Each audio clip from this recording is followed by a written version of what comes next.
नमस्कार भाइयों, कैसे हैं आप लोग। उम्मीद करता हूँ आप बिल्कुल मस्त होंगे, परफेक्ट होंगे। आज जो हम बात करने वाले हैं वो है कार के सेगमेंट्स के बारे में। देखिए, बहुत इंपॉर्टेंट टॉपिक है। उसका रीजन क्या है, जब हम कार को बाई करने का ट्राई कर रहे होते हैं तो हमारे पास फिक्स्ड बजट होता है, और लेकिन जब मार्केट को स्कैन करने निकलते हैं तो सेगमेंट टू सेगमेंट जंप कर जाते हैं विदाउट रियलाइजिंग कि हमारे ऑप्शंस क्या थे, हमारी बेसिक रिक्वायरमेंट्स क्या थी और हम कौन से सेगमेंट की गाड़ी खरीद रहे हैं।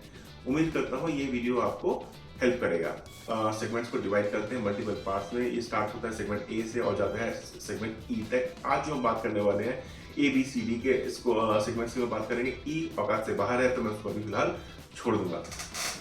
देखिए, अगर हम सेगमेंट ए की बात करें तो ये एक ऐसा सेगमेंट है जो वैल्यू फॉर मनी कार्स आपको के ऑप्शन आपको देता है। विद इन बजट जनरली 5 से 6 लाख की रेंज में आपको आराम से कारें इस सेगमेंट में मिल जाती हैं। आपको आइडिया लग ही गया होगा, मैं बात कर रहा हूँ मारुति के एक्सप्रेसो के बारे में। Basically that is a micro SUV और you can call it a crossover also. आपके पास सिनेरियो का ऑप्शन है। मारुति के पास से आपके पास कह लीजिए अल्टो K10 है, अल्टो 800 का भी ऑप्शन है, और ये 1 लीटर के इंजन के साथ आती है।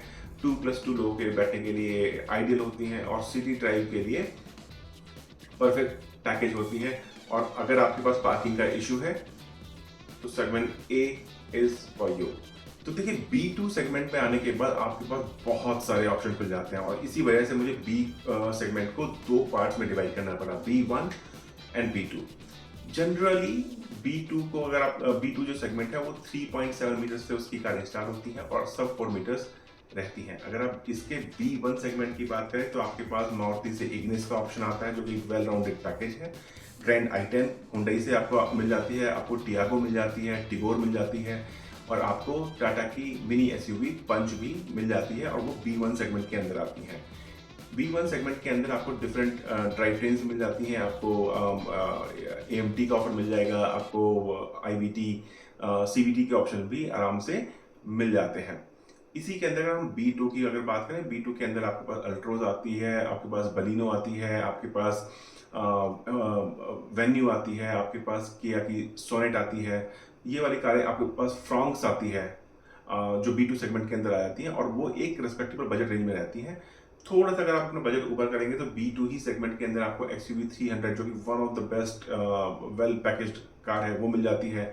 टाटा की आपको नेक्सॉन मिल जाती है जो अभी रिसेंटली उसका अपग्रेडेड वर्जन आया है, वो भी आपको मिल जाता है। थार का भी आई थिंक बेस वेरिएंट आपको B2 सेगमेंट के अंदर ही वो पड़ता है। देखिए, जो B2 सेगमेंट जो कारें होती हैं ये आपका सब 4 मीटर्स भी होती हैं, तो उनको पार्किंग करना भी कंपेरेटिवली इजी होता है, और ये सिटी और हाईवे ड्राइव के लिए भी कंपेरेटिवली सुटेबल होती हैं। इसके अंदर आपको ऑल जो सेफ्टी फीचर्स हैं वो भी काफ़ी मिल जाते हैं कंपेयर टू ए सेगमेंट। अगर हम सी सेगमेंट की बात करें तो सी सेगमेंट में आपका कॉम्पैक्ट सेडान्स आ गई। वो आप कर सकते हैं कि 4 मीटर से लेके 4.4 मीटर्स तक की रेंज के अंदर आप उसको मान सकते हैं। आपके पास मारुति की डिजायर है, होंडा की अमेज है, ये आपको मिल जाती हैं। फिर अगर हम थोड़ा सा और आगे बढ़ते हैं तो इसके अंदर आपको C2 सेगमेंट मिल जाता है। C2 सेगमेंट के अंदर आपको होंडा की सिटी मिल जाती है, आपको मारुति से सियाज मिल जाती है, हुंडई की आपको वर्ना मिल जाती है, आपको स्कोडा की स्लाविया मिल जाती है,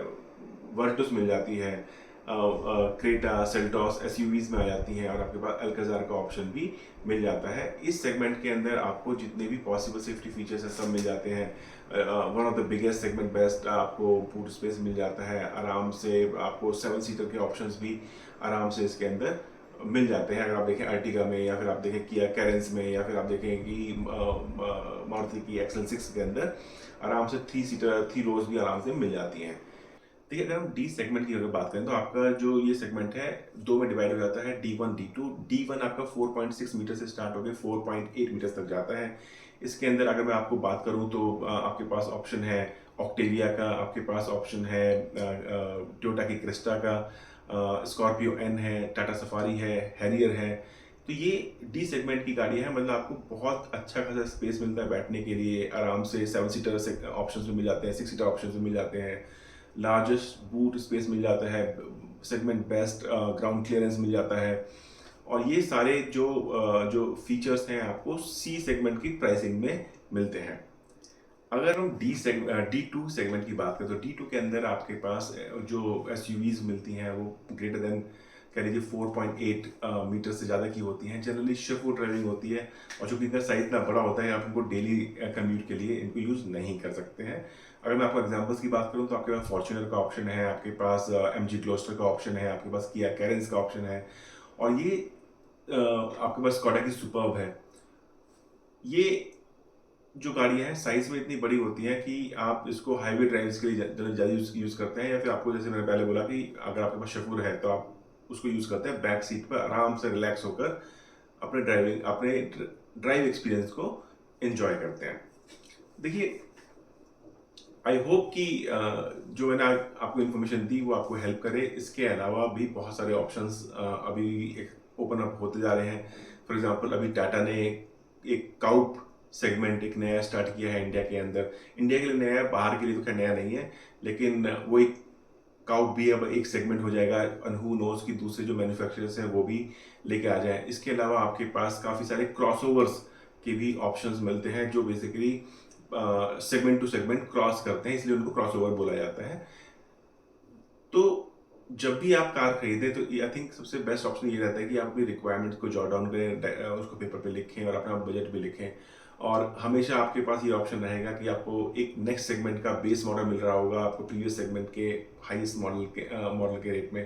तो ये आपको डिसाइड करना है कि आपको बड़ा साइज और स्पेस चाहिए या आपको बेस्ट फीचर्स चाहिए। जनरली अगर आप मतलब मेरी रिकमेंडेशन तो हमेशा ये रहती है कि go for the top end. Say for example अगर आपको डी सेगमेंट का बेस वेरिएंट मिल रहा है उस प्राइस में आपको सी सेगमेंट का maybe second best variant मिले, तो I still go for the second best, because then मुझे इन्वेस्टमेंट नहीं करना पड़ेगा एक्स्ट्रा बेल्स और विसल्स और एक्स्ट्रा फीचर्स लगवाने के लिए आफ्टर मार्केट में, जो कि आपको मालूम है आपकी वारंटी को वॉइड करते हैं और काफ़ी सारे इश्यूज भी क्रिएट करते हैं आपके लॉन्ग ओनरशिप कार ओनरशिप में। I hope you like this video.